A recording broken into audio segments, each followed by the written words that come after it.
welcome everybody. Good to see you.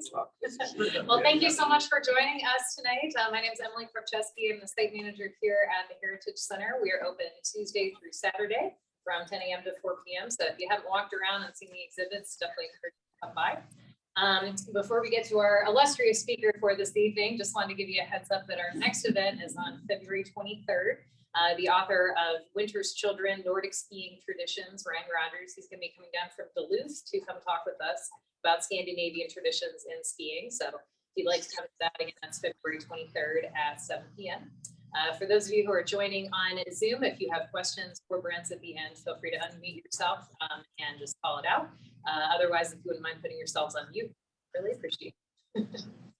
So Brent, of course, most of you probably know him. He is our speaker for this evening. He has also written 2 books, Stillwater, The Next Generation, and Stillwater, Images of America, both very, very good books. They are going to be 20% off tonight. So if you haven't gotten a copy of that, feel free to see me at the front desk. You get 20% off, always good. And if you're really, really nice to him, he will maybe sign it for you. Depends on if he likes you or not. How much is an autographed copy cost? With inflation, I don't know.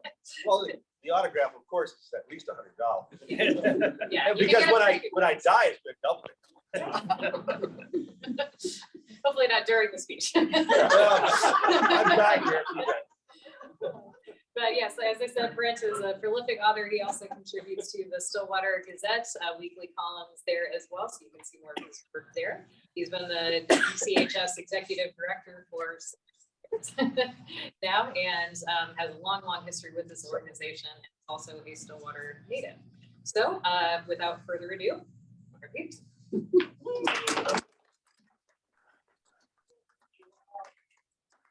I need a microphone? Can you hear me in back? Of course. So, well, I came up with this idea of doing a talk about fisherman John Jeremy. Jeremy was a character. Generation after generation after his death, people tell his story over and over and over again. And John Jeremy. And some of these stories start getting a little bit outside the lines, so to speak. It's kind of like playing that old youth game telephone where you tell somebody and it goes around and it comes out kind of different. Well, I'm hoping today or tonight to put a little end to some of the myths, put a little facts back into the legend of John Jeremy.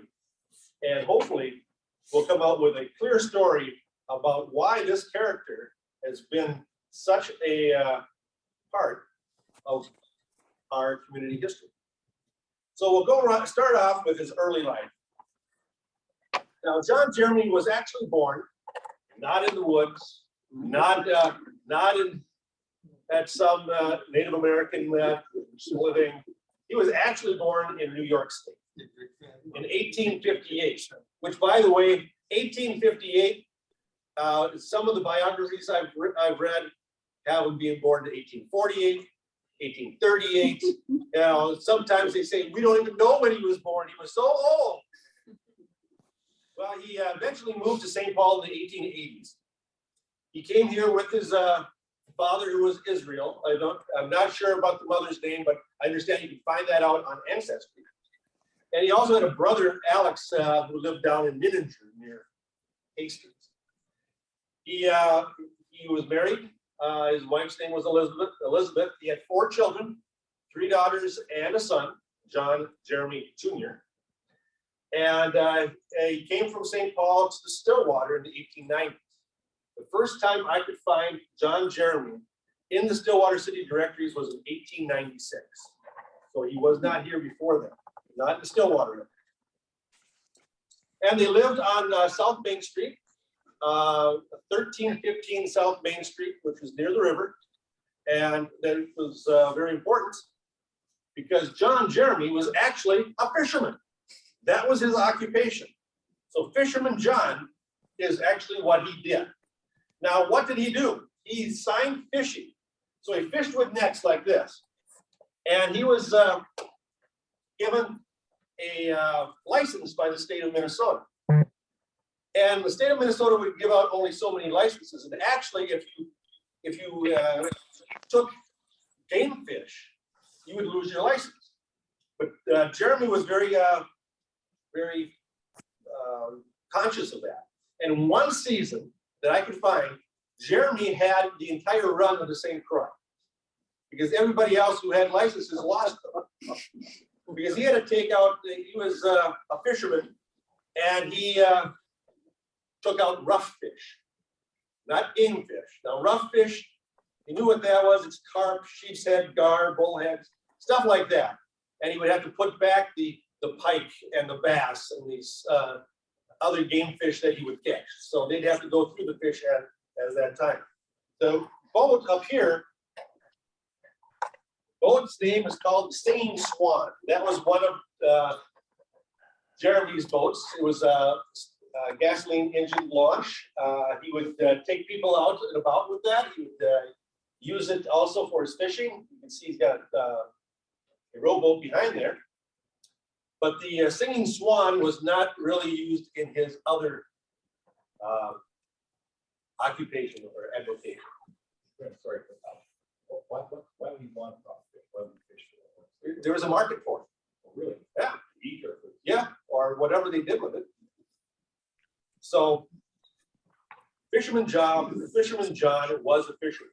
Now, how good of a fisherman was he? Well, the newspapers kind of tell us how good he was. And I just like to read some of the newspaper articles or notes because they always tell it like it is.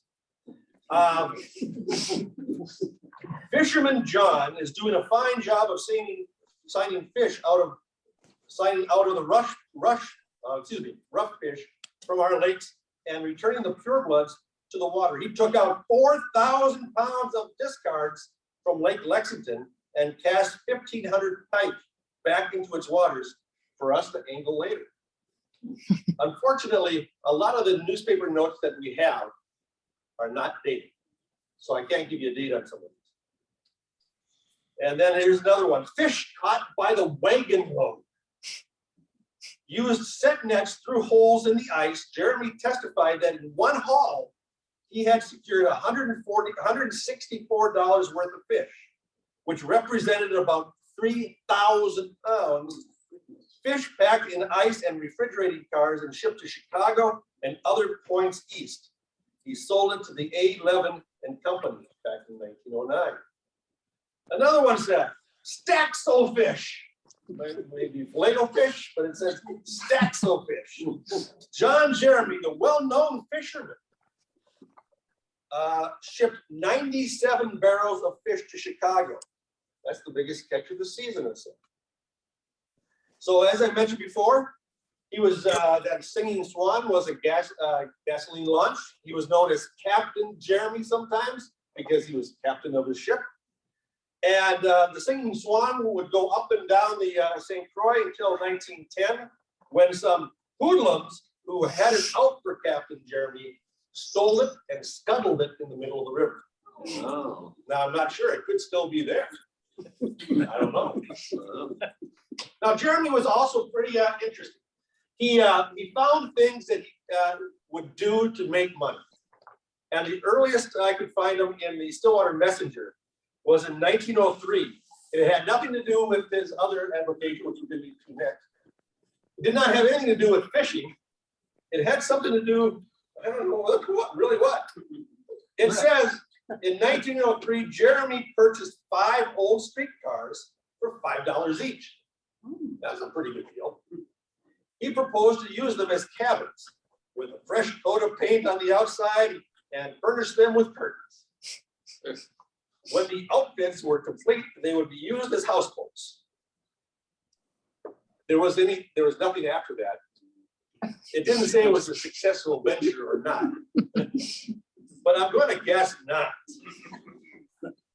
But what was a successful venture for John Jeremy, and what made him a character that we still talk about today, is his side job. Being a fisherman, he knew especially in the St. Croix River, he knew the currents. He knew how the water flowed. He knew about lakes as well. So he was the perfect person be able to recover drowning victims. And this is just a very few of the headlines that I could find about Jeremy recovering bodies. And again, I like to use some of the newspapers to really get the point across on how he was. Like this one, a Minneapolis newspaper. Fisherman John recovers a body in lake that was there for a week. Stillwater expert and his son find remains of Elmer Carlson. The canoeist was drowned in Harriet last Saturday night. The victim's father was notified. Odd pair of fishermen make good on their promise. It says Fisherman John and his son made good on their promise to recover the body of Elmer Carlson, who was drowned in Lake Harriet 1 week ago last night when his canoe turned over.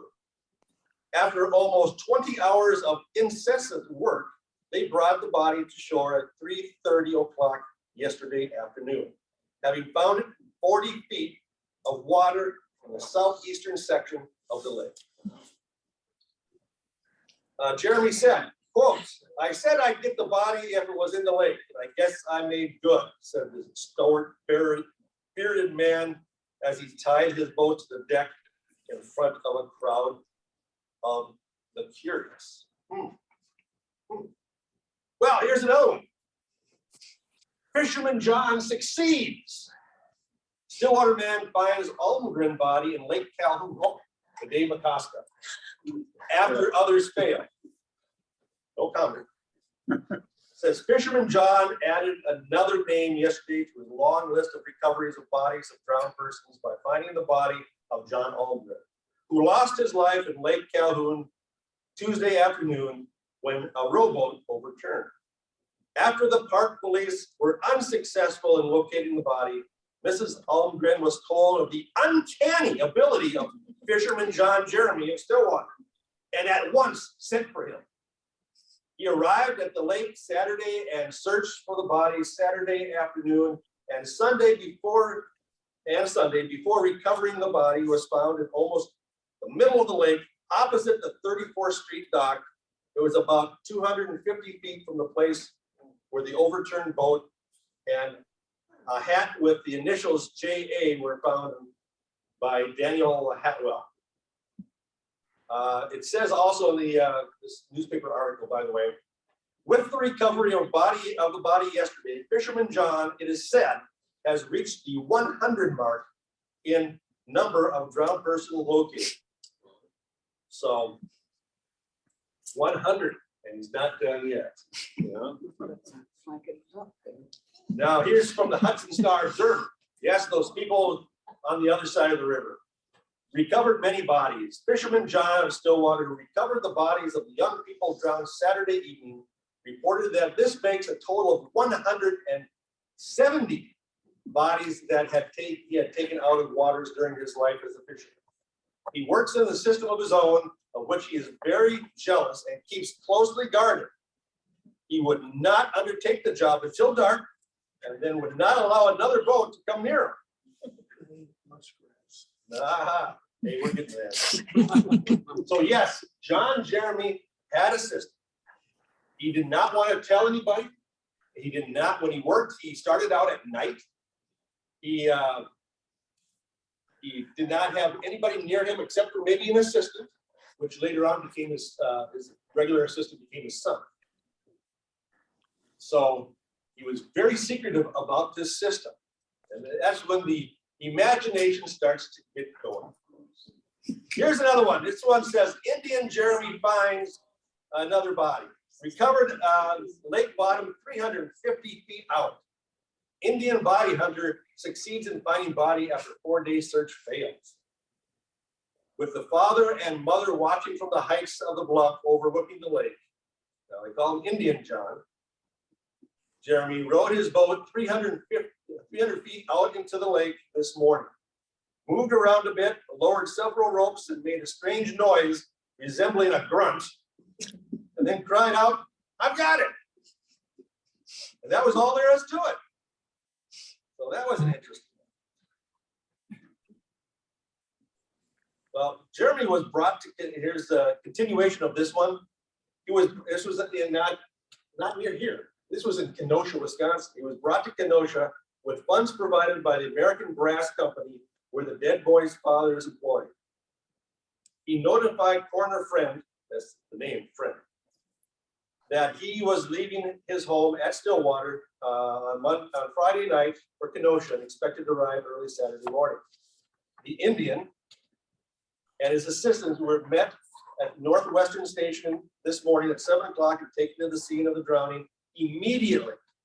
A large crowd of persons had gathered, but when the word spread that the Indian was here, the crowd increased until automobiles dotted the horizon at the top of the bluff, which rises at the foot of Selma Avenue. Now, was John Jeremy an Indian? I'm not sure. I don't think so. His father certainly wasn't. I'm not sure about his mother, but he had a dark complexion. Well, he was a fisherman, and that's what he always would say when people would ask him about things. He would always say that he is a fisherman. So he was out in the sun all the time. So he got a lot of, sunburn and that type of thing. And unfortunately, there's one story that they visiting his brother down in Nininger on the boat. There were some kids around, and John Jeremy yelled at them, now, am I saying this right? I'm going to scalp you if I catch you. And Cute. that is supposedly where he got the nickname Indian John. A story I wanted to tell you. A lot of stories with John Jeremy. Well, sometimes you would think that John Jeremy is so good that he would go to a lake or a river and actually find more bodies than he's looking for. And he did. Here. So basically, it was kind of like a twofer.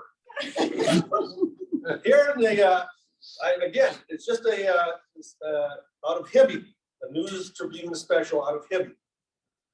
Search for body in lake reveals second tragedy. A searching party led by Indian John Jeremy of Stillwater, dragging Crane Lake 79 miles north of here for the body of Frank Miller, local crane company manager, drowned on Wednesday, brought to surface the body of Herbert Radke, a Minneapolis lawyer. Miller's body was found at 3 p.m. today, 3 hours following the discovery of Radke's body. So yes, he would go up there, he'd know the lake or know the system. The system was so good. The way he did it, he found somebody else that they didn't even know was in the lake. Oh. Another article is famous for such work. John Jeremy, who's an expert in recovering drowned bodies, was again successful in such an effort, recovering the body of a man who drowned Saturday, November 11th, in a lake 4 miles from Cumberland, Wisconsin. He found the body in 50 feet of water Wednesday morning of last week. Divers had been hunting for the body, but without success. Mr. Jeremy received $100 for his work. Now remember, back around 1900, 1910, what was the average pay for the average worker? About $1 a day? $1.25 at the most. So you figure maybe $350 a year. John Jeremy, just with recovering that one body, made $100, a third of what everybody else was making for the entire year, just in that one day. And John Jeremy probably ticked off a lot of people because there were a lot of people going after these, trying to recover the body, the sheriff's department, the friends, relatives, and they would work for days and days and days. And then they gave up. And then John Jeremy would come in and he'd find it in 15, 20 minutes. And then he would get the reward, not the other people. But the reward system was not really the best thing to do. So eventually John Jeremy and his son created contracts. And there wasn't really a set price with John Jeremy.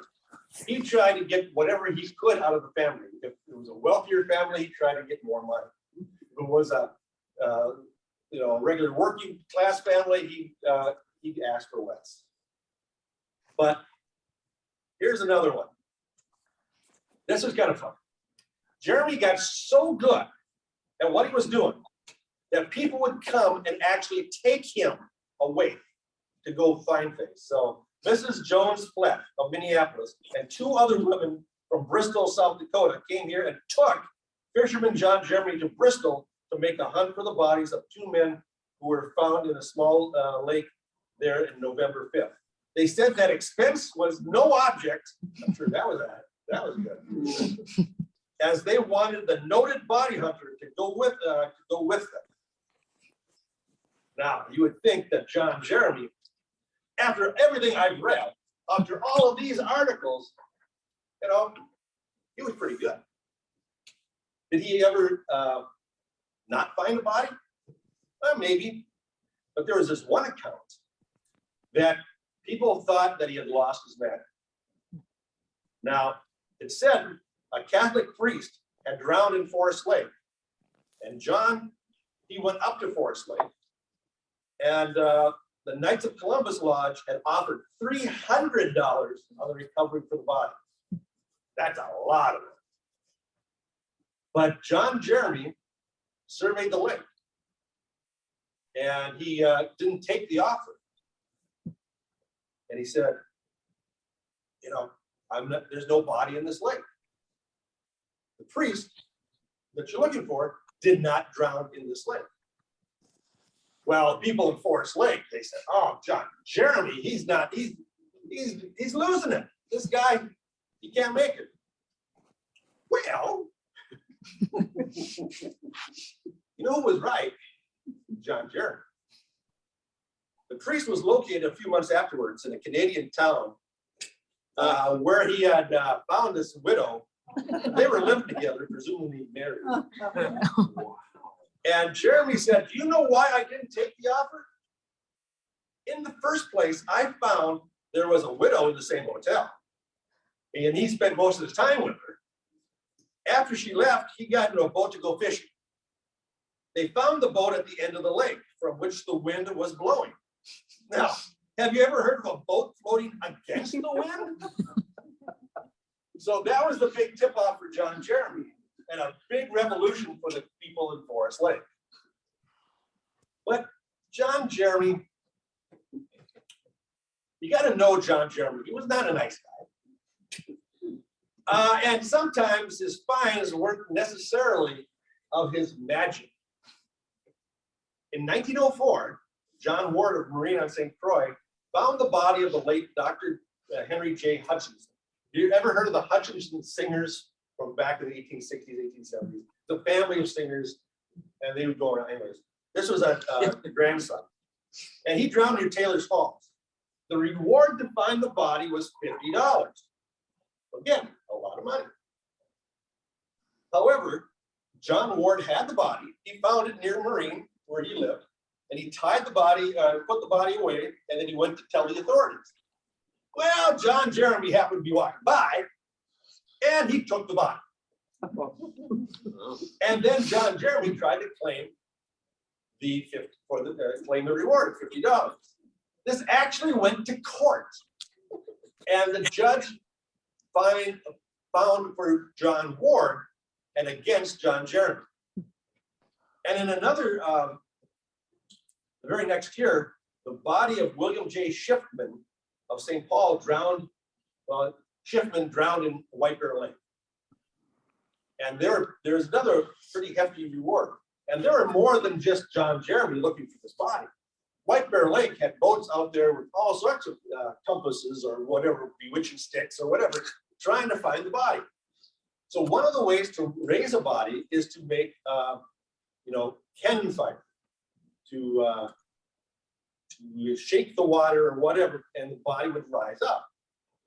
And there were 64 discharges of a cannon by White Bear Lake where this guy drowned before the body rose. The body just happened to come up next to John Jeremy. So, hey, here we go. And he claimed the reward. So John Jeremy was very good at what he did. So good at what he did, but he had a little, seed side as well. Now, I'm not saying it, but how did he do it?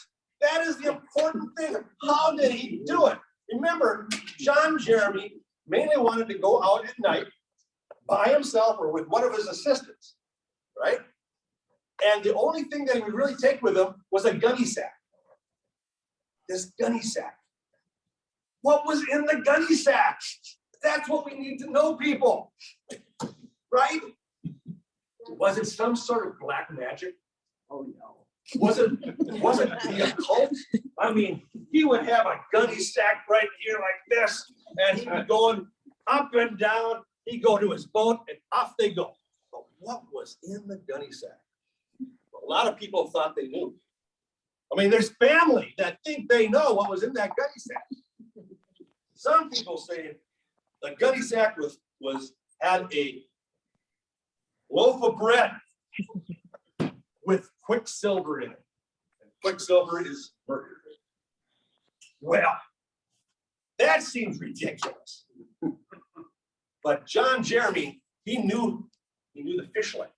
And some people thought he could train the fish to take him right to where the body is, in whatever lake. Or in here. I mean, oh no, he trained muskrats.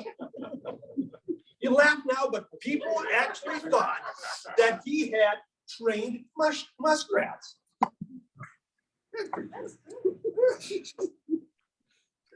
So what was in it? We don't know. It's lunch. Lunch. We do not know.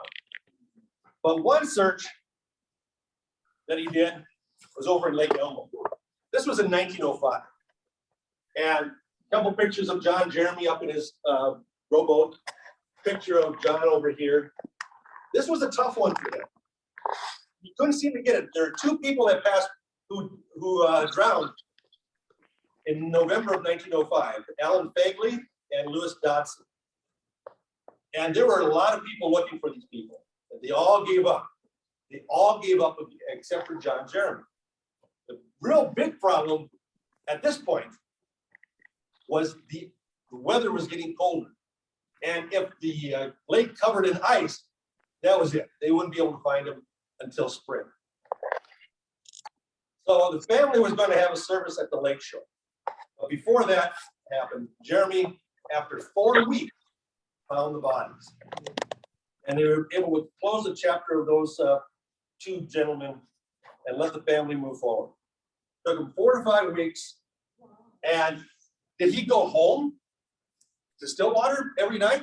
No.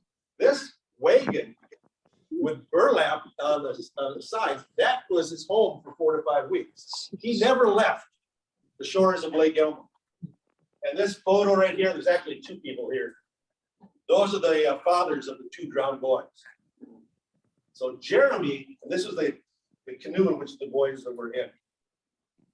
Jeremy was able to find those young people when everybody else failed. The gunny sack must have come in handy. Now, as I mentioned before, John Jeremy's assistant later on was his son.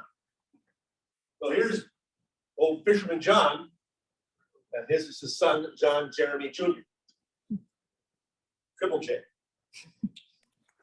So the pictures show fisherman John, who this was after he recovered the corpse of Elmer Carlson out of Lake Harriet and his son.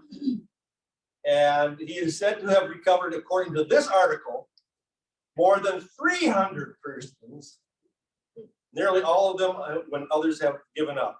Although he admits that he employs a method known only to himself, he denies that there's anything savory or the occult in the system. And he declares he uses simple logic. I don't know. But simple logic really didn't help him with some of his problems. John Jeremy, the senior, had a little problem. And his problem was alcohol. In the saloons of Stillwater, Jeremy was well known. Remember, now he was making good money being just a fisherman, but he got received all this extra money from finding these bodies. So he had money. When he was at the saloons, there would be an unusual thing that he would do. It was kind of a saloon trick, so to speak. I don't know if this is what you people do when you go to saloons. But he would take a shot of whiskey and then he'd chew up the shot glass. He apparently was swallowed.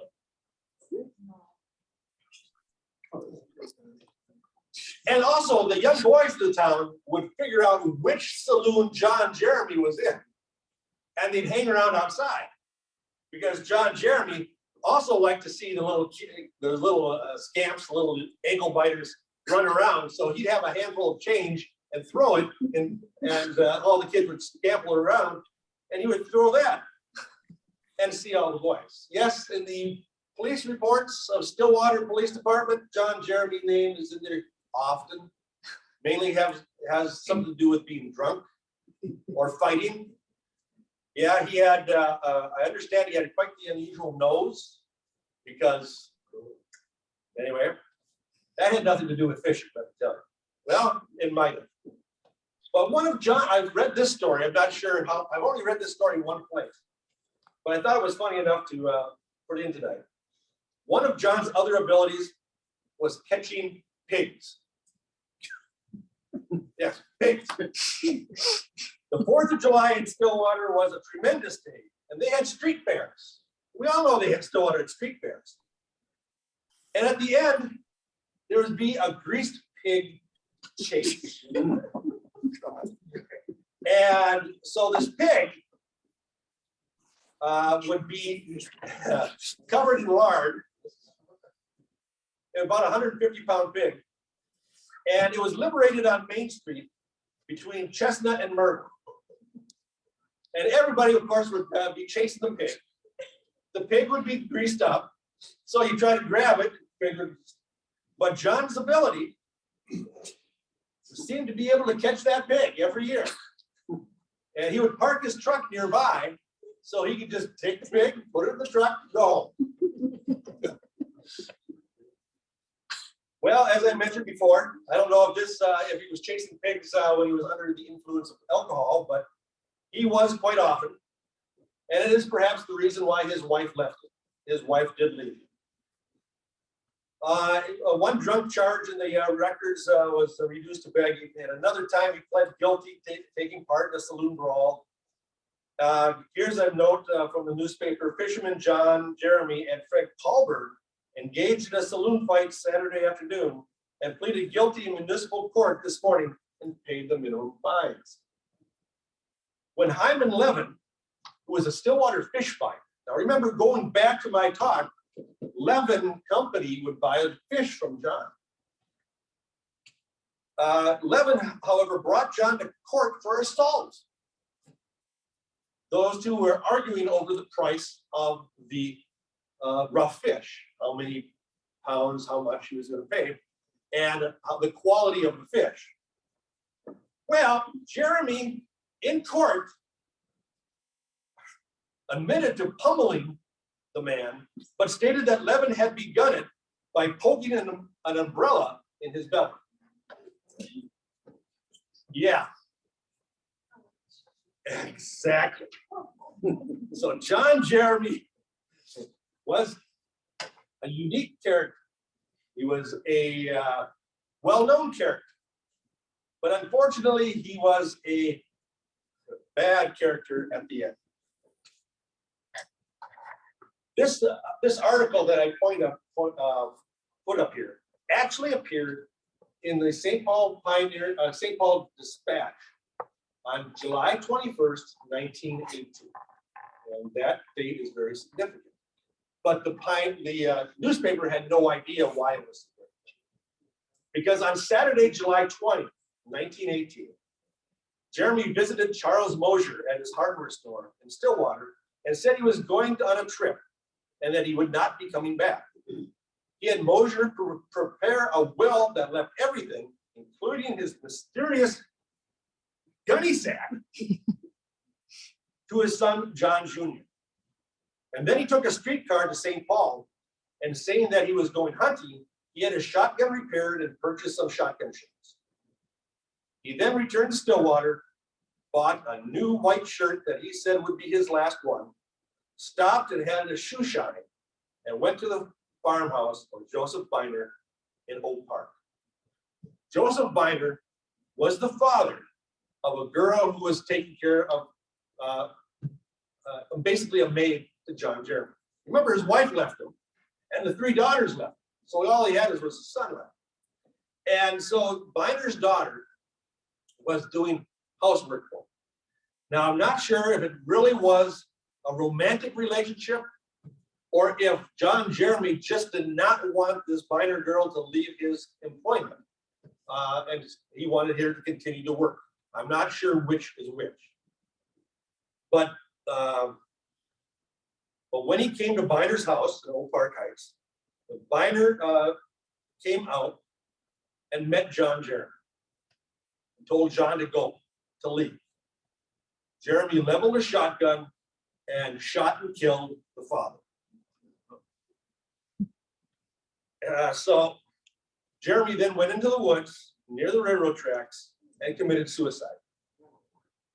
This all happened on July 20th. And I mentioned this article was in the paper on July 21st. It's not an obituary. It is just a listing of all the bodies and all the bodies of water in which he remembered. So he lists in there, in that article, that he had recovered 104 bodies. And the Stillwater Messenger, in his obituary, stated that, quote, "The Northwest has lost an institution," unquote. Well, is the gunny sack going to be empty? Who's going to carry on? Remember, his son was with him all the time. So, Junior takes over. So after Fisherman John died, there was a rush of people who were going to replace him. There were cousins, there were other people who thought that they were going to be the next John Jeremy or Indian Fisherman John. But soon it was clear that John Jeremy Jr. would take over the family business, and soon he was recognized as Fisherman John. There was so much confusion, or so many people coming out saying that they're going to be the new Fisherman John. It's kind of like, who's somebody anyway? That the family attorney, Paul Casserly, put a note into the newspapers in Minneapolis, St. Paul, and Stillwater. And this is what the note said. Fisherman John not succeeded. To the editor of the Dispatch, there has appeared in Twin City papers the statement that a man living in Stillwater, Minnesota has taken over the duties of Fisherman John Jeremy and has succeeded Fisherman John in his work of finding drowned bodies. I am the attorney for the estate of John Jeremy and represent his heirs. I am authorized to state for publication that the above mentioned reports are errors. Fisherman John Jeremy made no disclosure of his secrets or skill in recovering drowned bodies to the gentleman mentioned or to anyone else outside his immediate family. No doubt the party in question has a valid right to engage in the work of searching for drowned bodies, but he has inherited nothing from Fisherman John Jeremy. That's a pretty strong statement. Excuse me. So this picture here is of Fisherman John Jeremy Jr. Junior was born in St. Paul, but he was not like his father. He was quiet, kept to himself. He did his work without complicating things with booze or any other trappings that his father did. He did not eat shotgun glasses. He proved as good as his father in the unusual business and went across the country and into Canada, locating bodies of drowning victims. It was noted that Junior found more bodies than his father, but his reign as Fisherman John was short. He was ill for a year or so, but was still able to do some recovery. After returning from Washington State, where he had recovered 2 bodies, he died on November 9th, 1926, of kidney disease. According to his obituary, he had found nearly 500 bodies after others had failed. Jeremy Jr. said, "I learned much from him, being his father, and much too from my own observation. As to the supernatural powers that the Jeremy family had to find the bodies," Junior said, "when a man learns to do something better than anyone else, whether it's finding dead bodies or building bridges, people are always ready to say that there's some special kind of luck. But he gets away with it, and they are never willing to give him credit for honest, handled work."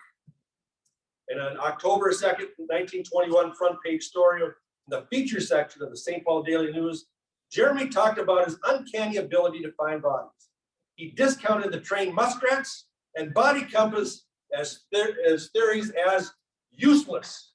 If you want to see that, I have a copy of the article right here. It's a long, interesting, rambling article. If you want to take a look at that. He also noted that getting his father's reputation. "My father always wore a heavy beard, and the rumor got around that he was a hard customer.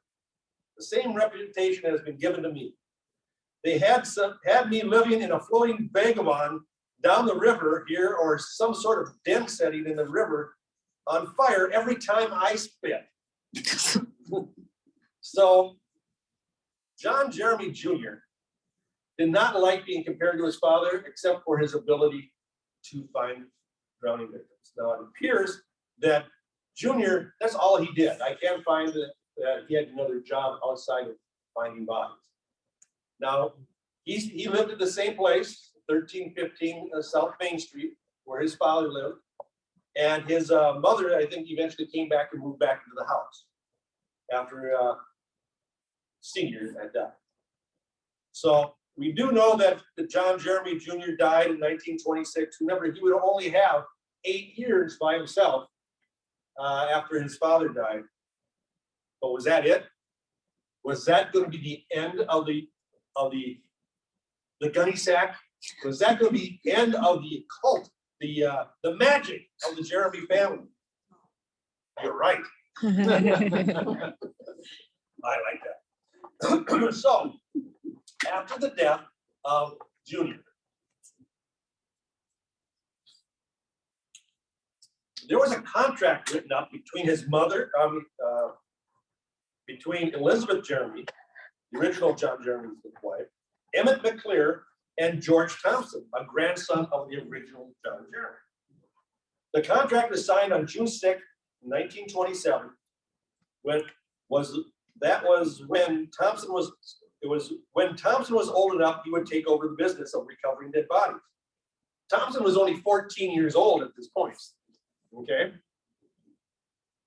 And to help train him, McClear, who assisted John Jeremy Jr., would stay on and teach the young Thompson. Later, a cousin of Thompson's, Joe Reuter, would also assist him. In addition, this contract has, this is a 3-page contract, by the way, a portion of all the money made would go to Elizabeth Jeremy. So if you made $50, it didn't say what portion, but some of it would go to Elizabeth. Well, the clause didn't last long because Elizabeth passed away a month later. But the course was set.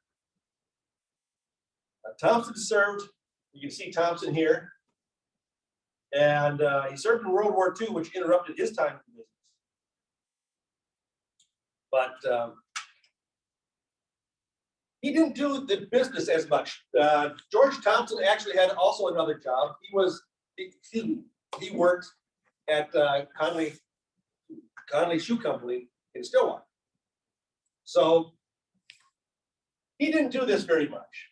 Although it says more than 1,000 bodies recovered since 1890, since by famous family.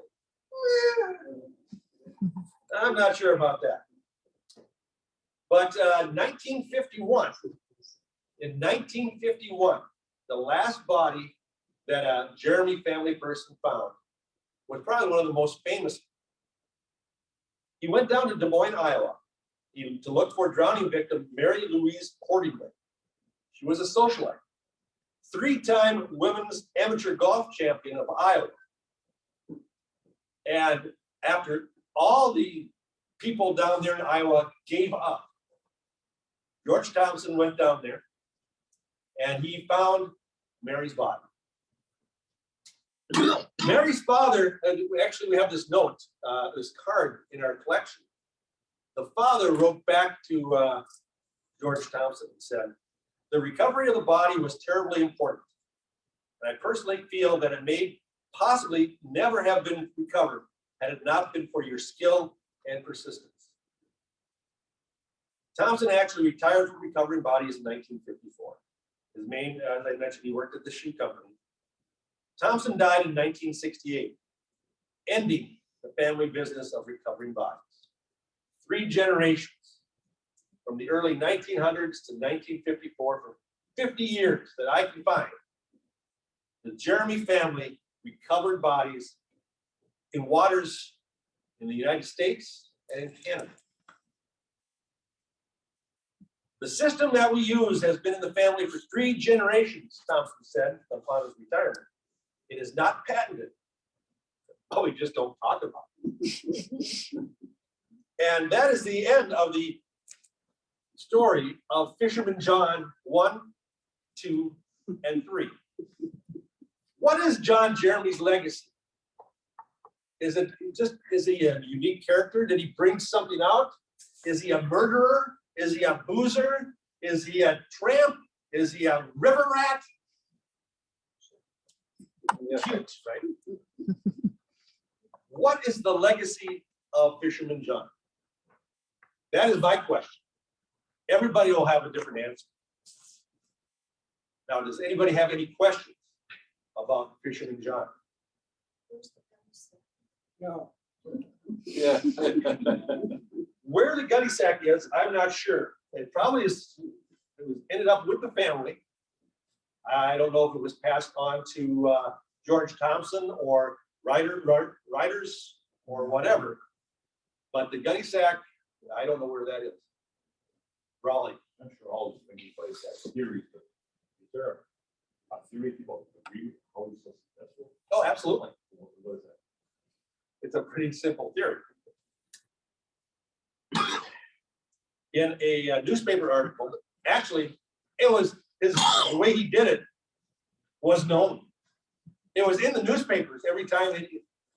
In this one,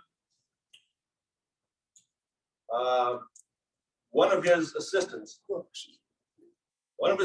said there were no trained muskrats or anything like that. It was a bunch of lead pipes with 3-pronged hooks at the end. When he attached them to the line, he covered every inch of the ground that way. His secret was patience.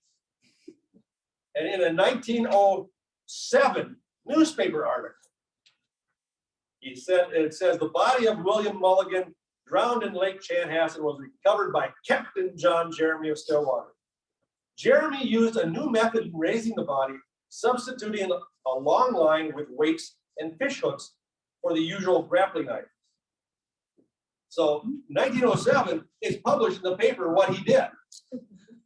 But obviously it was more fun to think black magic or trained muskrats or body compasses. That is how he did it, with grappling hooks, weights, and patience. Where's he buried? He is buried, John Jeremy the First, Yeah. in Fairview Cemetery. I've never seen it. Yep, he's there. If you go on Find a Grave, you'll see a picture of his tombstone. Confuse it. John Jeremy the Third. Was he the grandson of? He was the grandson of the original John Jeremy, the nephew of his son, of John Jeremy II. Oh, okay. So obviously he was the whatever son of one of the daughters. Okay. Yes. What is the significance of the quicksilver in the loaf of bread? Good question. Again, these are all hypotheses that people came up with. The quicksilver probably helped to steer the bread towards the drowning victim. Yes. It sounds ridiculous, but people believed it. And they really did. And why muskrats in particular? Well, muskrats are a much smarter animal than beaver. Ah. You just ask them. How did you train them? Well, I'm sure he had a training thing in the back of the house. Now remember, he also supposedly was able to train fish. Very likely. Yeah, so that was another one. I didn't have a fish to bring up here. Being that I'm seated next to a well-known swimming coach, I'd like to know what were his swimming skills? And was he diving in the water? No, I don't think John Jeremy could swim. That's the magic of this thing. Yeah, Nor could all these victims. no, obviously this is So, true. this is a Red Cross swimming program. No, they didn't have a good Let's go beach, with our swim team. we should have that back then, but good thing we have it now, right? No, Brent, my grandfather, his father, he was born in 1889. And as a teenager, he told me that kids would throw stuff at John Jeremy, fishing off one of these lumber rafts.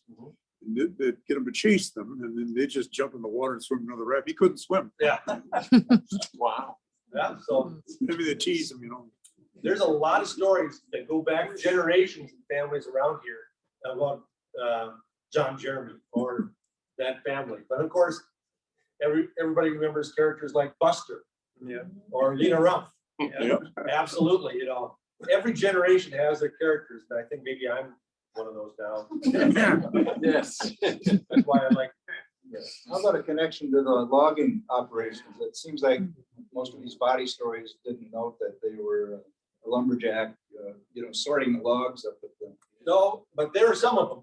Yeah. That was true because, once the lumberjack, the river pigs were on the logs in the river in the spring drive, if they fell off the logs, I mean, if they were able to get up out of the water, what's coming for their forehead? More logs. So a lot of them did drown. And that was like the one with